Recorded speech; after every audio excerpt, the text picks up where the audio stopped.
How's it going, everybody? Jon MacLennan here. Hope you're having a great day and welcome to my studio. In today's lesson, we're going to be looking at Snatch It Back and Hold It by Junior Wells. This is a blues groove in the key of C that plays almost like a bass line figure out of a box up here, and I'm going to show you how you can use this figure as a rhythm part. Before we get into the lesson, make sure to hit the thumbs up button and make sure to subscribe if you're new here. We post brand new guitar lessons every single day on the channel, so hit that subscribe button so you don't miss a video. All right, with that said, let's jump into the lesson. Let's break this Junior Wells groove down. I'm going to play it for you first, and then we'll dive in. Here's what it sounds like. 1, 2, 3, 4.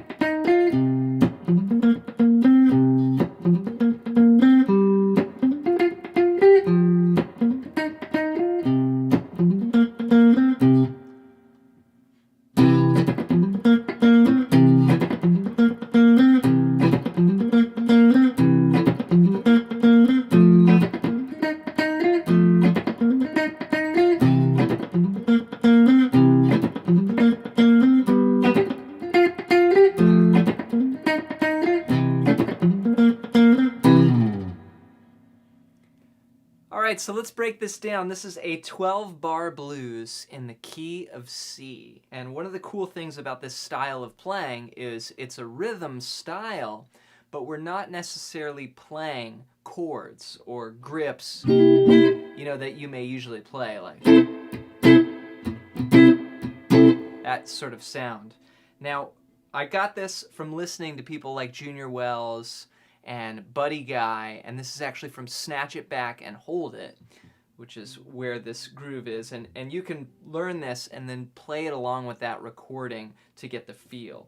But we're going to be playing out of a box here. We're going to play the 8th fret of the low E, and then we're going to move down one string and hammer from 8 to 10 on the A string.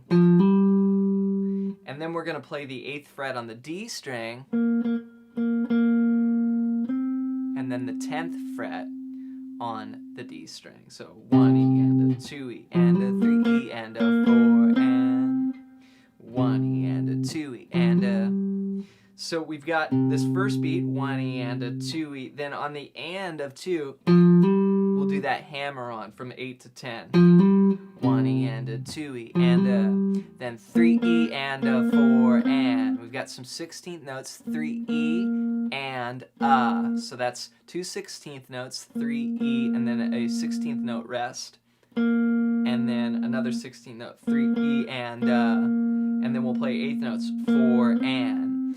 Now I'm using a 16th note grid here for my picking pattern, so my hand is really just going back and forth, 1 E and a 2 E and a 3 E and a 4 E and a. So the picking pattern is going to go down, down, down, up, down, down, 1 E and a 2 E and a 3 E and a 4 and 1 E and a 2 E and a 3 E and a 4 and. We're gonna do that 4 times.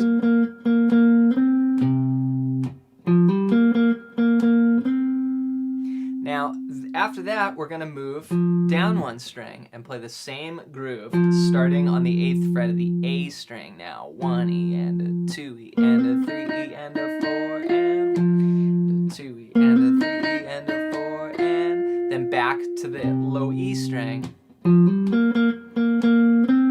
2 times. Then we're gonna move up to the 10th fret on the A string and play the same thing. Just one time on 10 there, then we'll move down to 8. Then back to the first pattern. Then we'll break in the last bar. We'll just hit that first beat and break. So here's the whole pattern played slowly. 3E and a 4E and a 1E and a 2E and a 3E and a 4 and 1E and a 2E and a 3E and a 4 and 1, 2E and a 3E and a 4 and 1E and a 2E and a 3E and a 4, then to F.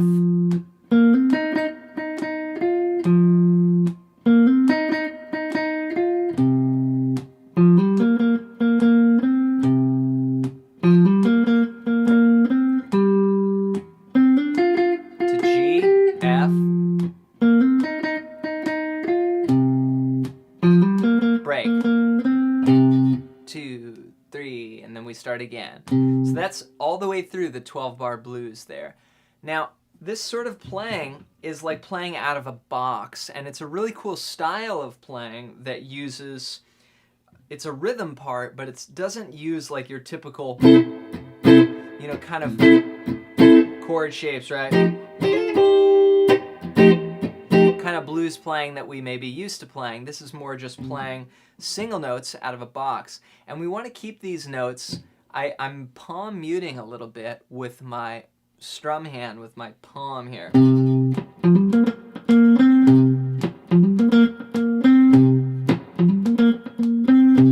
keeping it very percussive. This is almost like an R&B.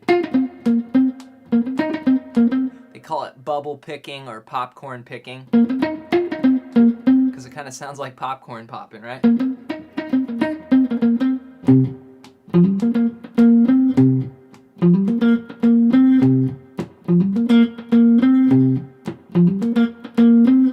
So we could also think of this in terms of like your 1, 4, and 5. So if we're in the key of C, your 1's going to be C, your 4 is going to be F, and your 5 is going to be G. So if you think of that first note that you start on with each pattern, here the root is on C, and we move it down 1 string, we've got a root on F, and then move it up 2 frets, we've got a root on G. So that would be your 1, 4, and 5. So you could go 1 chord,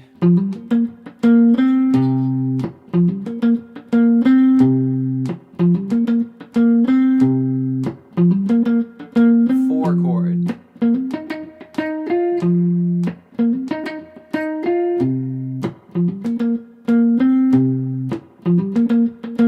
5 chord, 4 chord. That's your turnaround. Now, from there, you can add, you'll notice that I was playing a little bit funkier and adding some kind of chicken scratch in between, right?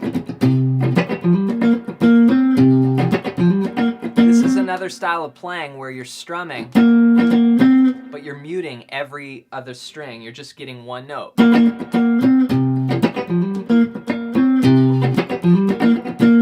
Really fun way of playing. 4 chord, 1 chord, 5 chord, 4 chord, 1 chord.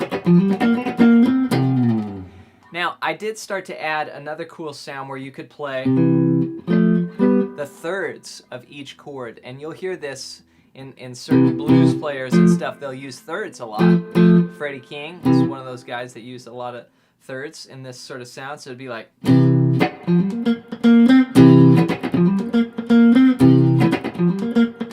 So what I'm doing there is playing the 8th fret on the low E and then the 7th fret on the A string.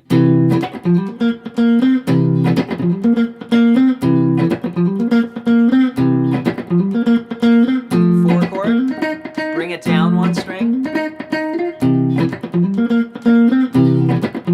then up to G, F, C, break. Now you can play it in that position, then you can also experiment with like playing it in another position. And that's nice because it's the same shape. And then you just move it up. It's one of the cool things about guitar is we can just relocate stuff like that. There you go, guys. That's a breakdown of how to play Snatch It Back and Hold It. Make sure to practice this along with the recording, and that'll help you get the feel and the groove. You want this song to just have a funky feel to it, so really try and listen to the recording and lock that in. Before you go, I've got a free gift in the description below. You can get a PDF that's over 100 pages long, all about soloing, that will help you get into kind of like what I was playing here at the beginning of this video, being able to improvise over a 12-bar blues. So check that out as my gift to you, and we'll see you in the next lesson.